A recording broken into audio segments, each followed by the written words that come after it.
So now we turn to this guy who kind of gives us the model, the archetype of that experiential knowledge of how do you find joy in sorrow, right? And that is the elder Zosima. He is what's called a starec, and the plural here is starci. This is obviously a Russian word, and it takes the Greek word geron, which means elder, right, and just translates it into Slavic, right, into Slavic languages. And so a starec in Eastern Orthodoxy is he.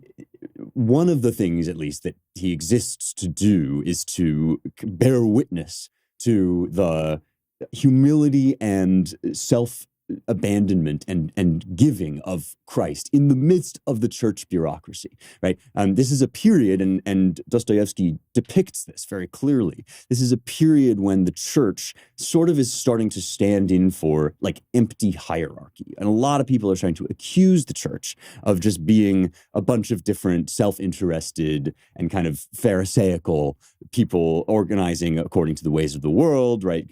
Enriching themselves and so forth.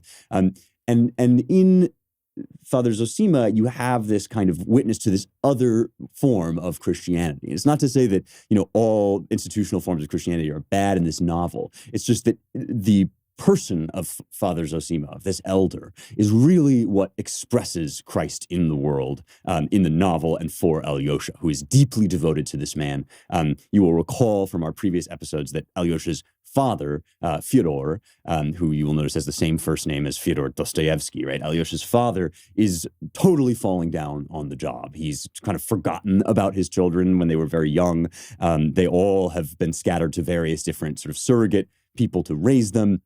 And Alyosha only has this very early childhood memory of his own mother, who was this kind of highly emotionalized, but also saintly figure. He remembers her weeping before the icon, right, of I think it's Mary. And so this, childless, it's fatherless man, really. I mean, it's not that he has no father. It's that, when your father falls down on the job, what do? This is very normal, right? You seek out a father figure. You look for somebody that can embody all the good forms of authority and instruction and wisdom that you didn't get from the guy that actually gave birth to you, right? And so Zosima, in some ways, has really become that for Alyosha. And because of that, and because of Alyosha's, we read in the novel that he's sort of an early lover of mankind, right? He has this just natural inclination, even when people suck, right? Even when they are doing all the venal, self-interested, petty, small things that they do, he has compassion upon them, right? And because of this bond forms between Zosima and Alyosha.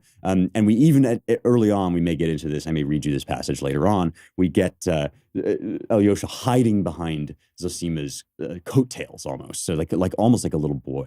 And part of Alyosha's challenge is he's found this refuge, this oasis of purity in the monastery with Zosima as a novice. And yet Zosima says to him, you must go out into the world because the purity that he has developed is too fragile, right? It's too restrained. It's too kind of removed from reality. And the epigraph to this novel is from the Gospel of John. Unless a grain of wheat falls on the ground and dies, it remains but a single grain with no life. But if it falls, right, it bears much fruit. And so Alyosha's journey, he's the hero of the story. His challenge is, how does he take what he has found with Zosima and offer it to the world without letting the world get its dirty fingers all over him, like Ivan kind of wants to do, right? Everybody that Alyosha meets kind of wants to both have what he has, but also to destroy what he has. There's a weird kind of tension or double thought involved in that.